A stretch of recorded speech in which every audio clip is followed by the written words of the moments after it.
Sorted.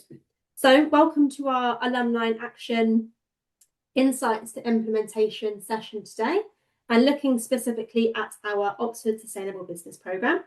My name is Carrie Reid. I am a Programme Recruitment Manager here at Oxford Saïd Business School, and I oversee our Sustainability and Impact programmes. Today's session is part of our Alumni in Action series, which we're very excited about, which highlights our wonderful alumni and focuses on how participants take what they learn on programme and apply it in their role.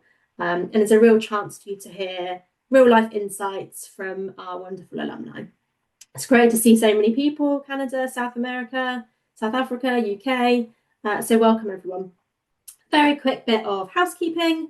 The session will last approximately 45 minutes to an hour.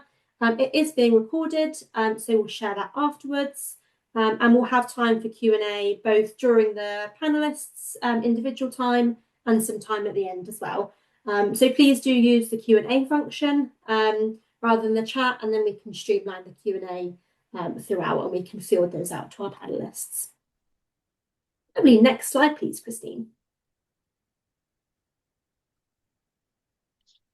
Lovely. So I will keep this simple and brief, just briefly on myself. As an introduction, one back. So just briefly on me, I work closely with participants before they join the programme and work closely with our programme directors to create cohorts each year. So I spend a lot of time trying to understand what organisations are trying to achieve through sustainability specifically. So what we see consistently is that people are looking for clearer frameworks, often stronger alignment internally, and confidence in how to move strategy into delivery. And this is really where the programme sits and where our conversation sits today. Next slide, please. So before I hand over to our alumni, who I'm sure you'd like to hear more from than myself, I'm just going to set a little bit of context for today to introduce the programme that our alumni took, which is the Oxford Sustainable Business Programme. So our programme is a partnership programme delivered between Saïd Business School, Oxford Net Zero and the Smith School of Enterprise and the Environment. It's a 5-day in-person course designed for senior executives and decision makers who are really looking to move from ambition to execution on sustainability. So our next programme is running from the 14th to the 18th of September 2026. It runs in September each year, once per year. And during the week, you'll really understand and gain practical frameworks for setting targets and planning transitions, insights on risk, innovation to unlock sustainable growth opportunities, and an understanding of global standards and regulations. And you'll aim to leave with a personalised action plan and the confidence to lead large-scale sustainability transformation. So, as mentioned, rather than hearing from me, I'm sure you're all going to be excited to hear from our alumni. So next slide, please. We'll be hearing directly from those who have completed the programme. So I'm very pleased to be joined today by 3 alumni, all of whom are from our 2025 cohort. So not just alumni, but 3 classmates, which is really exciting to have everyone back together. Each of them brings a very different perspective on sustainability across policy, law, financial risk, which makes this really interesting. So today we have Susanne Mecklenburg, Dino Serafini and Justine Bolton. So thank you very much to all 3 of you for joining us today. We're going to start with Susanne. So Susanne, welcome. I'd like to start with yourself. So if you could just start by introducing yourself, your role and your organisation, any challenges or projects you're working on, and what led you to the Oxford Sustainable Business Programme. Yes, thank you, Carrie, and welcome to everybody online, and hello also to my fellow panelists here from our course last year. Very nice to be here. My name is Susanne Mecklenburg. I work for the European Space Agency.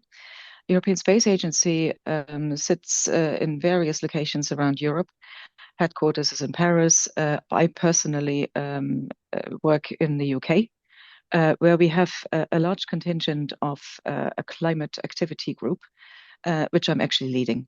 So my background really is more in science. I did the course for sustainability and net zero because I was super interested in it, and I would like to develop into that area. But I come actually in the step before that. I'm basically providing the evidence for what we need to do in terms of climate and climate change. My background is scientific, as I said. I studied hydrology and atmospheric physics at the Swiss Institute of Technology in Zurich. And only later then I moved to the UK and started working for the sort of national equivalent of the European Space Agency in the UK, UK Space Agency, and then later joined ESA, living in Italy as it was for 12 years. And now I came back to the UK, just as a little bit of a background to me. What do we do? Now, the European Space Agency is quite a large membership organization. We have 23 member states in Europe, but also Canada. For example, we have about 2,500 staff members and a total workforce of about 6,000 people in Europe, but also a little bit outside for some of the offices that we have, for example, in Washington, or big installments for telescopes in South America, for example. ESA is purely for peaceful use of space, benefiting all.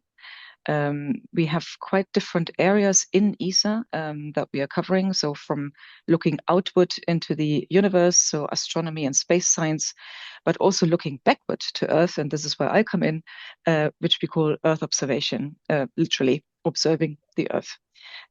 What we are doing in this particular part of ESA is that we are building satellite missions that look at different aspects of our Earth system.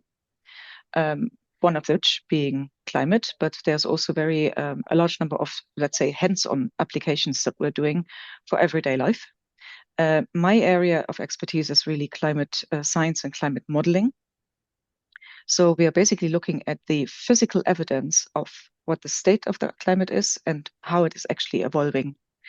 And this is also in response to global climate policies, like, for instance, the United Nations Framework Convention for Climate Change, UNFCCC, and the Paris Agreement that was brought up about 11 years ago now. And under this Paris Agreement, states need to report their emissions. And that basically gives us an idea of where we are standing in terms of global warming, for example. So this is the measurement that we are providing. We are more of a, let's say, a scientific and R&D pre-operational outlet, but we're also working with our operational counterparts. So there is climate services in Europe, globally, on national levels that are using our data, and we often develop the applications before they then transgress into, let's say, a more operational environment, and that's quite important. One very important thing that we're also doing is that we're working with a body called the Intergovernmental Panel for Climate Change, IPCC. IPCC comes under the World Meteorological Organization, and they are basically supplying what I would call the gold standard of assessing what is happening with our climate. So this is a little bit the background of what we're doing. We are doing a lot of monitoring and seeing where we are, but we're also doing a lot of prediction, climate predictions and projections, which is important to prepare for what will happen in the long run to our climate and how we actually need to adjust our everyday life. So adaptation, essentially. So, us living, for example, on an island, you need to know what sea level rise is and how it will affect coastal communities. So very hands-on information that we can also supply there. Yes, I think that's probably what I would like to say as way of introduction. Obviously, the sort of sustainability and net zero part is a slightly different part of our organization, but I took this course because I was super interested in how we can actually address in the space business sustainability aspects. How can we make our building of satellites, launching of satellites, operations of satellites more sustainable, and what that actually means for us. I think it's a very important point for any organization to understand that. So that was my motivation to come to this course. I had a bit of a a home play because I actually live in Oxford. So that was very nice to just for once cycle down the road and go to this really quite amazing course that gave me quite a lot. But I'm sure we come to that a little later. So I leave it at this for an introduction. Thank you so much, Susanne. You come from such a fascinating industry and have such a unique perspective from that aerospace lens. So thank you for sharing that introduction. And if you could share, if there's any specific challenges that you had before attending the program, particularly from your industry or particular factors that you felt that the program you wanted to or has addressed. Yes, the space sector is quite good in addressing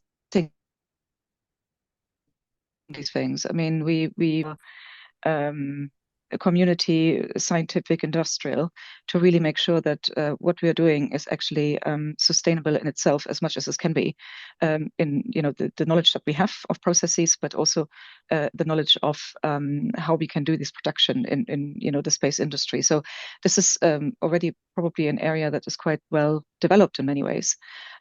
Nevertheless, there are certain things that you will probably not be able to change totally, like that must be true for many different sectors that we're talking about. So that is certainly a challenge, I would think. What I actually really appreciated about the course, and that addressed actually the sort of the whole, let's say, food chain of sustainability, so to say, was that we had really at the beginning of the week a very good explanation of climate change, where it comes from, what the global climate policies are actually governing, how we have to address them, how national governments have to actually respond to those things, up to the actual reporting that needs to be done, and how you put more sustainability into your businesses, in a sort of more institutional sense, like, for example, ESA is a public organization, but also in a private sector. And I found this very interesting for me, and it basically really followed through the entire narrative of what we need to do in terms of sustainability and making our life more sustainable. I mean, 2024 was one of the hottest years on the planet, and we are set to, break that negative record again. So we are really at the point where we absolutely need to address this particular issue. And if we're not doing this, then we will severely damage this planet and our life and our conditions on this planet. So it's an important point to address, and it's also important to raise the awareness of it. And this is not only on institutional and sort of governmental and industrial private sector level, it's also on a personal level. And that also gave me a good idea in this course. Absolutely. Thank you so much for your insights. And that was kind of the next question is, why then? What was it that made it the right time? But I think you've alluded to that in terms of, the situation at the moment and those rising temperatures and everything else. It has to be now. So thank you so much. And just one question before we move on to our next panelist. Kind of what was your highlight of the programme? Oh, there were many highlights. I mean, just to say why we need to address it now. We have seen over the last decade that this climate warming is actually accelerating, which also needs to an acceleration of, the impact the global warming actually has. So, for example, sea level rise has actually accelerated over the last decade. Many other variables that you can measure to quantify how the climate is doing, and there's quite a few of them that can be addressed by space data, have basically shown an acceleration of this process. And so the time to really react is now. Obviously, we can't reverse in history. Probably would have been about 10 or 20 years ago already. But I think the real negative impact we are now really picking up, also after the Intergovernmental Panel for Climate Change report that came out between 2021 and 2023, that gave quite a grueling, I would say, summary of where we stand with climate and climate change. So, we really have to take that on board. In terms of highlights for the course, I think it was, every day was different and differently interesting. I've never been on such a inspiring course, I have to say, where, every day is sort of slightly differently put together, also with quite hands-on experience. One day we went to the Ashmolean Museum in Oxford and had to put together a sort of sustainability discourse on the exhibitions in the museum. I found that super interesting to think about this. There were other days where we were actually put into a situation of a game where we were in the shipping industry, fishing industry, not shipping industry, fishing industry, and we had to basically create a common approach to how we deal with, for example, overfishing, not overfishing, and basically see you can't do that on a individual company's level. You have to basically work as a community to make your life sustainable. And these are experiences that cannot be transmitted only in a lecture course. So this sort of very varied approach of teaching us to understand it, I super appreciate it from my point of view. Wonderful, absolutely wonderful to hear. And yeah, it's a great opportunity to, even though Oxford's on your doorstep, to actually enter behind the grand doors of the museums and the colleges. Yeah. So thank you so much for sharing. Wonderful. Well, for everyone that's joining, if you have any other questions for Susanne,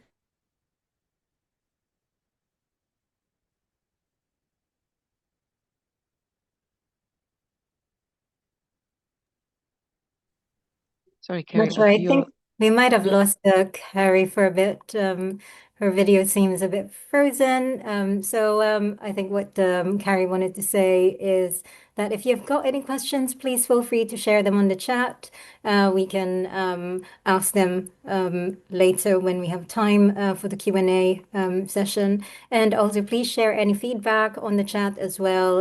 We'd like to know who is joining us in the room as well. We love to get to know you. So please interact and don't hold back. Lovely to have you all here. Okay, I think we are now, while we're waiting for Carrie to return, I think she's lost her connection. I would like to introduce our next speaker, Dino Serafini. He's a counsel and co-lead of the ESG and sustainability practice in Arendt and Medernach. And he's also part of AIJEA. It's in French, so I let Dino tell a little bit about that, the Young Lawyers Association. And Dino, over to you to introduce yourself. Thank you. Thank you. Thank you so much, Christine. Also, thanks to Susanne for bringing us back with the memory to such great moments we shared in Oxford last fall. Indeed, my name is Dino Serafini. I'm a corporate sustainability lawyer at Arendt and Medernach in Luxembourg.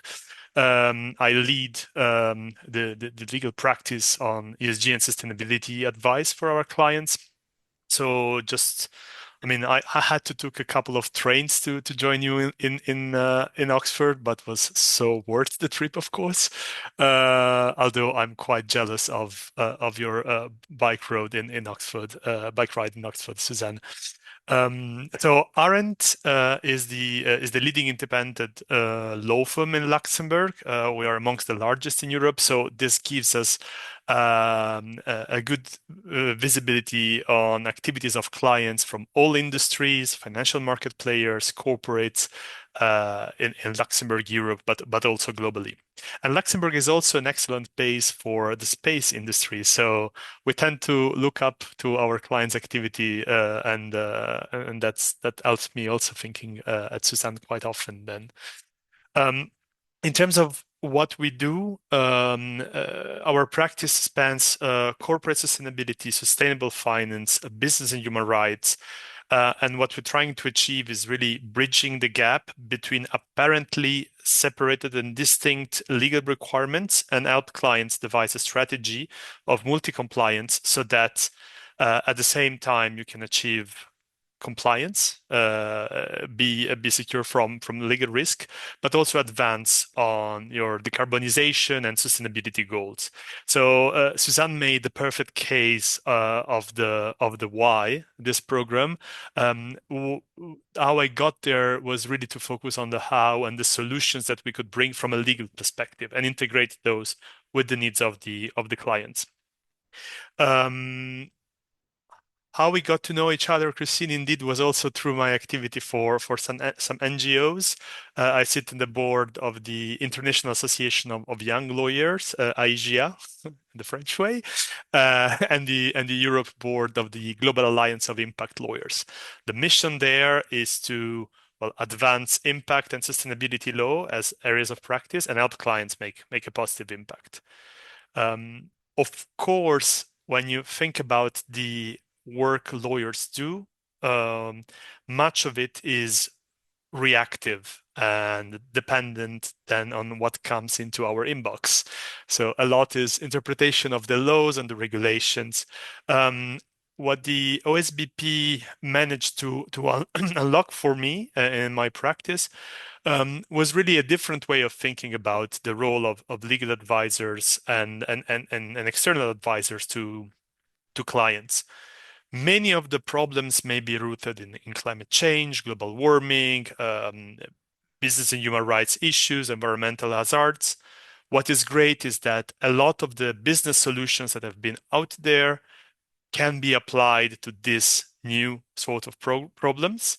And so helping clients define what matters for them and how to get to those targets, that was really the what made my problems turn into actionable solutions. And it was really an energizing shift of mentality in Oxford. Okay, thank you so much for your introduction, Dino. I think Carrie is back, so I'll let her come back and do the rest of the hosting. Thank you, Justine. It was prompt timing as we were discussing extreme weather conditions, and just as Susanne was saying it, there was a massive storm that just came over, and there was a power cut. So that is a sign of extreme weather at the moment. But thank you, Dino. I am glad I caught your introduction. We had a question that was pre-submitted, which I'll present with you. So kind of the challenges around decarbonation strategies and what are the challenges you faced and how you mitigate these challenges, particularly from your law perspective and that background. That's a very interesting and frequent question and conversation we have with a lot of clients. Of course, if you're tackling that from an industry perspective or for a financial institution perspective, the answer might be very, very different. And I would always look up at Justine to guide us for the financial institutions part of it. What I think was extremely useful in the Oxford program in this respect is understanding, and Susanne mentioned that, the scientific and climate reality of decarbonization and how the different framework are not setting the same metrics, and how choosing the right science-based approach to your question will significantly impact the outcomes of your journey. So one of the at some points last year, sustainability became the S word, something cannot be spoken out loud, and at the same time, new words or words that have always been there have become more frequent, like economic security, like sovereignty, innovation, and artificial intelligence, where decarbonization sits at the intersection of all that. And so in my perspective as an advisor, what I like to do is linking the dots of the different regulations to help clients understand that through achieving a carbon positive and net zero strategy that is grounded in the right framework, they can actually at the same time tick the boxes of their reporting needs, due diligence needs, market access rules, CBAM compliance. The sustainability world is still, if we look at the history of things, still a new and emerging one. The solutions have been tailored by silos. The program helps having an holistic view and finding solutions that really work for each client. So for me, it's really getting the science right, understanding the problems, and tailor a solution that is specific to where the clients can make the biggest impact, not just compliance for the sake of compliance. Perfect, thank you. And that's key as well, having that personalised action plan where it can be nuanced.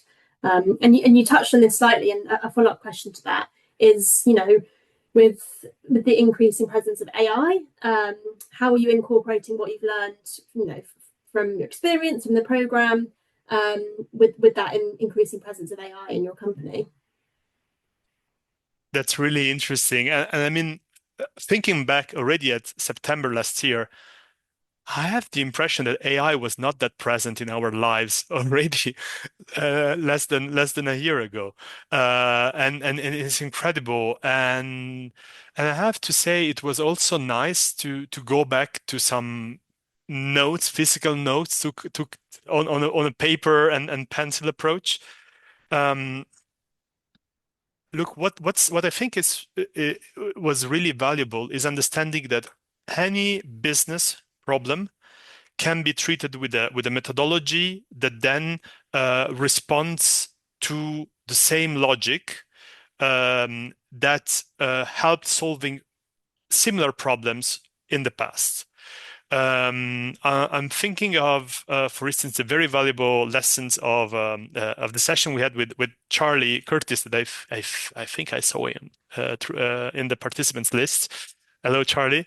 And when we reframed the problem of sustainability as an opportunity for innovation of business, we immediately saw that through the lenses of sustainability, you can build a resilient business that would withstand energy shocks, prices, that will be resilient throughout the chain of operations, that will give you an engaged workforce, and that will shield you from social instability. These are all terms that, I mean, we keep hearing and hearing and hearing, but the moment you put them in an action plan and it is operationalized and you understand how things are connected, and then you are solving problems that are not specific to the source of the problem, but these are business problems for companies. And so I'm not saying that the program can be tailored to any other issue that we're facing and it will be the same.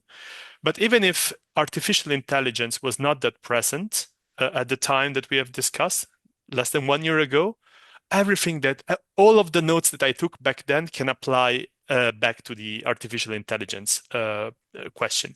And so how you keep an AI-powered economy a viable place for socially secured employment? How do we keep the jobs? How do we ensure that the data centers are developed in areas where basically we are integrating the management of and the preservation of nature and the ecosystems in a way that is responsible and resilient, thus shielding the companies from the risk of subsequent regulation that will tell us you can't be blowing the hot air on the glaciers of Iceland. You have to move the data center from there, and maybe you want to put your data center in space and where it's naturally cooled. How we keep the pace of development of AI with the pace of control that we have over human activity and the possibility to control AI. What is a sound governance of AI? I mean, and all that discussed at the global level with people from all over the globe and such different and diversified background. It was truly enriching.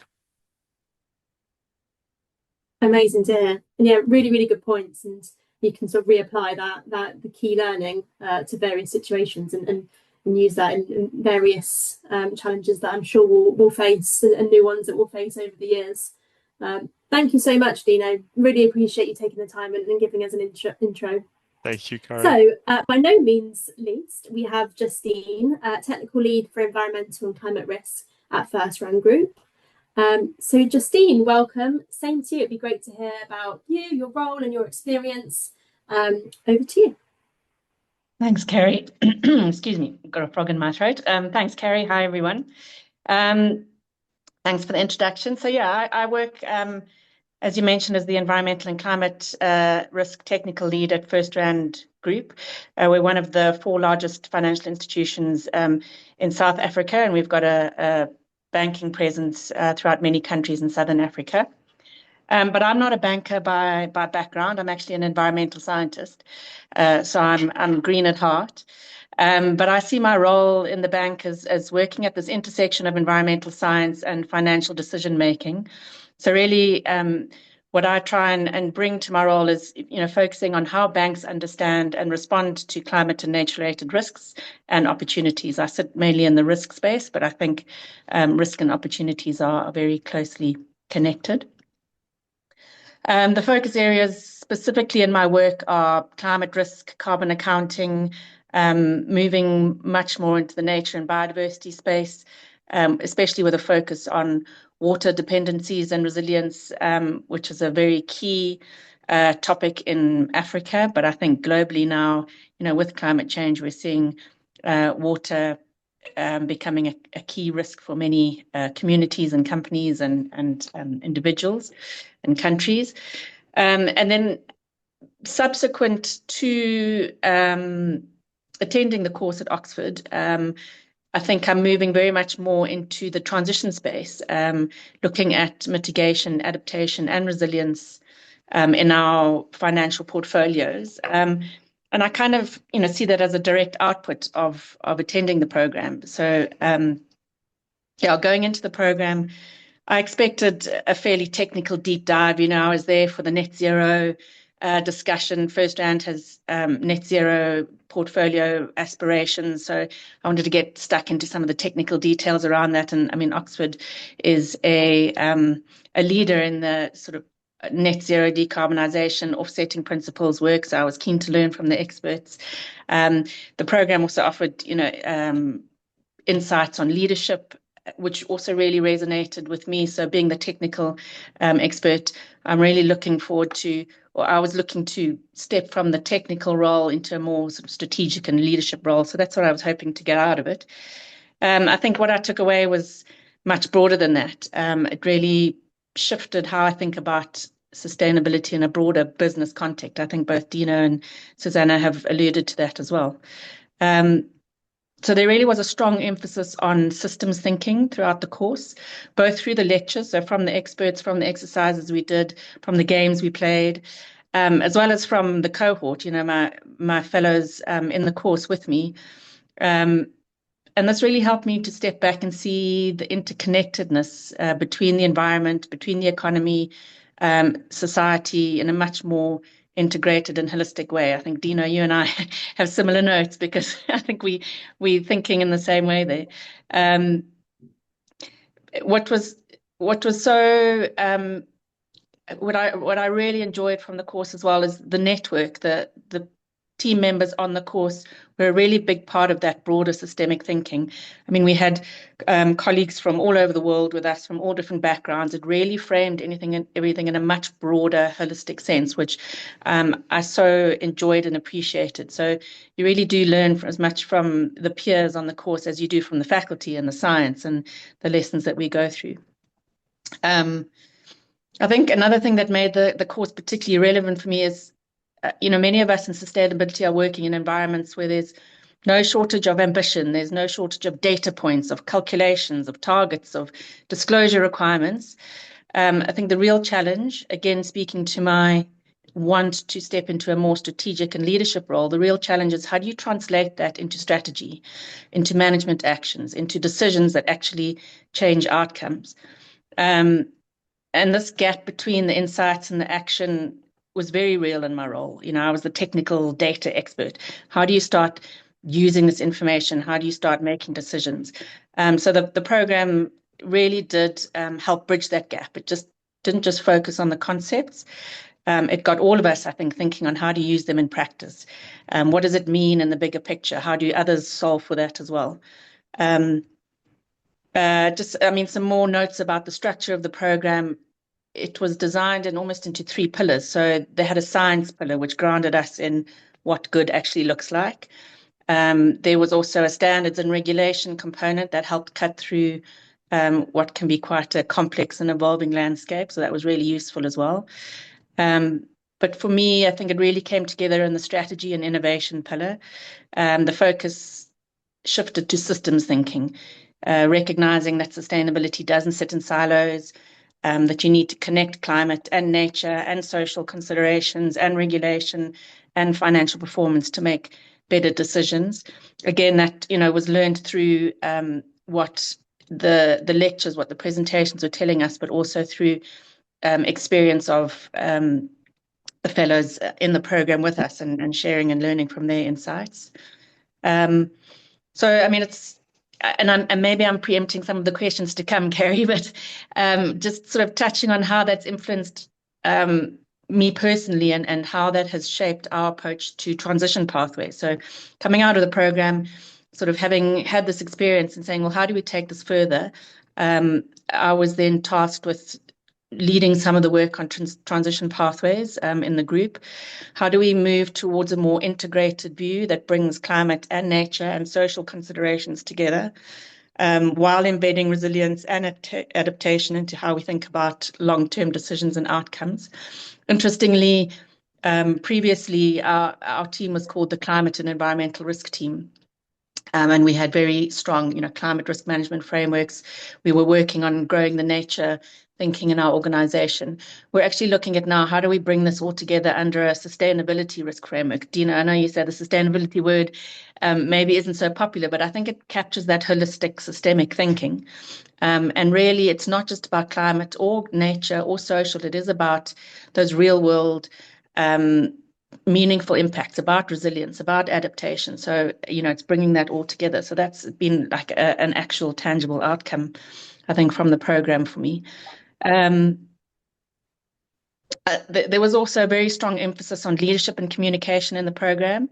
Again, that meant for me shifting from a more technical expert to playing this more strategic role, translating complexity into something that resonates with different parts of the organization. You've got to speak to board members in a certain way, other stakeholders in the company. What is the message that they need to hear? What is real to them? What is relevant to them from a business decision-making point of view? So just being able to communicate that and articulate it, I think, is really helpful. So yeah, the biggest overall change has been moving towards a more integrated, decision-focused view of sustainability. And that sustainability is a systems challenge that requires this integrated thinking, clear communication, and practical action. Amazing. That was perfect. Thank you so much. I hope that means you don't have any questions to put me on the spot with. Yeah, I do have one. No, this one is an interesting one that's come through, and actually your insights on risk and also the business resilience and your shift to the strategic side. So there's a question around changing political and competitive landscape. So how do you ensure that sustainability remains a strategic priority in all of that kind of noise and changing environments? Yeah. Sure. I mean, I think Dino touched on this as well. Some of the language might have changed, but the underlying need and the underlying impacts, I think, have always been there and will always be there. I think one works in a global environment. One is exposed to and vulnerable to geopolitical nuances and shifts and changes. But I think it's important to bear in mind as part of your strategy what is material to you as a business, what is material and meaningful to you, to your stakeholders and shareholders. Think about us in Africa, where the vulnerability to climate change, to ecosystem degradation is higher than maybe other regions of the world. It's an imperative that we look after our resources, that we build in that resilience and adaptation. It doesn't matter whether net zero is in or out, or whether decarbonisation is in or out. At the end of the day, we need to build that resilience. We need to ensure that sustainability in our people, in our economies, in our businesses. And so I don't think it makes the decision that hard to stick to our targets, stick to our strategy, because at the end of the day, it is meaningful, it's needed. I don't think it matters what language you use. I think it's what impact, both positive that you're trying to have and negative you're trying to avoid, that's important. Absolutely. Thank you so much. That was a great answer. Wonderful. So what I'll do now is, next slide, please, Christine, is just touch a little bit on Oxford as a whole. So I can open this to all three of you, really. I mean, Susanne, I think being down the road, you might have experienced, Oxford is slightly more, but of course, our Oxford Sustainable Business Programme runs in person in Oxford. So I'd love just for each of you to share, briefly what stood out most of your time in Oxford, whether that was the Ashmolean or something else. And I'll open it out to the three of you. I can go first if that's okay, on this one, seeing as I'm muted already. To me, I mean, Oxford is the epitome of sustainability. It's got such history, it's got such culture, it's got such a story behind it in terms of resilience and depth. So that was just amazing for me to experience, being in this beautiful city, being a part of the city, exploring the city, learning about the city in this setting that just epitomized sustainability for me from experts in the field. So that's one insight I can share. Susanna, I see you unmuted. Maybe over to you. Yes, I think it was the combination of everything, between the lecture courses, the culture in the city, being connected to what Oxford itself as a city does in terms of sustainability. I think it was the whole experience of it, rather than a sort of single aspect of this one. And I think this is, like I said before, the nice combination of these different tools to teach, which were very closely connected to the iconic places in Oxford in many ways, which I think made it also a very special experience. I just wanted to come back to one point that Justine just raised, which is really important, which is how do you get these information really to the right people? This is something that we are thinking from the space business a lot.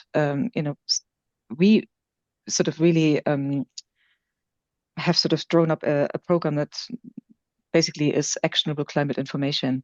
This is something where you prepare the information for decision makers, for governments, etc., in a way that they can actually, based on the information that we give them, take a decision that is informed, but doesn't mean that you need to have a PhD in remote sensing. And I think this is important, to translate information to the right audience that you would like to address. This is a fundamental point, maybe because we are a little bit further removed from, let's say, the natural real world in many ways through space. But I think this is something that we are really thinking very much about. I mean, how do we actually work with global climate policymakers? How do we make them aware of the information that we have available so that they can actually really draw on it and use it, and then put something in place that actually addresses it? This is a super fundamental point at the moment, to really translate from what we know to, okay, that's what we do. And I think that's also one thing that the discourse in particular for me made quite clear. And I think we all in our respective areas of expertise, science industry, wherever we are, need to really think about how we make that step, which I think is the main thing to think about these days. If I may jump in here, I think I'm just realizing how much in the end the program is structured to welcome that kind of thinking. into a combination of academic and social part. In the end, so what we do throughout the week is we arrive there with a practical problem. We have an action plan that we develop, and then we test the action plan with the teachings that we have throughout the week. But then you have, I don't know, a free dinner, a free evening, and you end up walking across the streets of Oxford, and you come across Susanne and Justine, or many of the friends that are now among the participants, and in the list here, you decide to go see a small bookshop where there is a presentation about the book on climate solutions, and you start putting the problems you are working on in the perspective of a teamwork exercise. And trying to socialize problems and socialize solutions created, and that's what I witnessed, a sense of community from the people in the program that then had two effects on me. On the one end, there was the community building and domino effect of reaching people well beyond the cohort, and so becoming part of a global sustainability community, directly or indirectly. That was really powerful. And the other aspect is the accountability making. We have discussed an action plan, and we want to see it to the bottom. And I think only through a combination of personal and technical skills development, you really manage to make an impact there. So I was surprised that to come home energized from an intense week of classes, social events, so many insightful suggestions and inputs. But I came home energized, and that's not always the case when I join a program or a conference. Absolutely, yeah. So it's a busy week for sure. You hit the nail on the head there. It's very intense, but I'm so glad that you felt energized from that, especially coming away with new connections and plans. So thank you so much for that. We do, whilst I have you, depending if it's for you or another panelists, around breaking down silos. So sustainable developers tend to be quite territorial. So how do we break down those silos? Not sure who wants to give that one a punt. I can make a start. Not sure if I can do the question full justice, but I think it's understanding that interconnectivity and that systemic sort of picture. My example was the silos between climate and nature and people. Those different conversations are maturing at different speeds and different rates and different complexities in the organization. But I think by realizing that they are all interconnected and you can't really solve for one without solving for the other is a useful way to think about it. What we've started doing internally is using that kind of thinking in stress testing and scenario planning. It's at very early stages, but looking at this, I think we may have touched on it in the course as well. We touched a little bit on NGFS and all these different frameworks and pieces of science and guidelines that are out there. It's one way to start learning about them, but then when you start using those resources and using them in your day-to-day operations and sort of using those insights and testing what the outcomes can be, that's one way we've tried to address the siloed thinking, and it just sort of shows how connected everything is. I think it's also about having conversations with different teams, different stakeholders, different parts of your organization, different, maybe sustainable development players. It's having those conversations. You probably find out that actually you're all after the same goal. You're probably doing a lot of similar work and similar thinking. How do you work together to achieve that? So those are just maybe a couple of the insights I can share on that. Thank you so much. Brilliant answer. I'll just come back to Dino, on the Oxford experience. I missed you off there. A highlight for you in terms of the Oxford experience or Oxford in general. We have a couple of pictures here. So on the right bottom side of my screen, at least, we have Justine and her team ruining us, winning massively at the fish bank exercise. And that was a very humbling experience of how very conservative approaches can lead you to great financial success when you manage your business in the right way. And just above that picture, we have a picture taken after presenting the action plans, and behind people's back there are stickers that were made by each of the attendees, where after having heard from the participants about their plans, they would put a sticker on keep and a sticker on consider, on how to improve and what to keep in our action plans. Well, those stickers are here in my office. I look at those things like quite often, have to say. Some of those I maybe challenge whether they should be seen by the rest of the team, but we are in good terms in any case, so that's fine. But I really want to stress that there are some very open conversations happening with people that have tons of experience, that become the faculty is extremely generous, and then suddenly you are having dinner in one of these like very old halls of an amazing college in Oxford. You're chit-chatting over dinner with I don't know, Leo Johnson about your plans, and then immediately you find yourself in the most wonderful conversations. At times you just need to change perspective about your problems. And when you realize, and Justine was saying that perfectly, that in order to, for instance, break the silo, you need to get innovative, and that innovation brings you to messy places, and then the solution is being really disciplined and then being really strategic. You see that Saïd Business School and Net Zero sit well together. The solutions are rigorous. The problems may be new, but the solutions are solutions that are grounded in the science of business management, the law, the natural sciences, leadership, change management.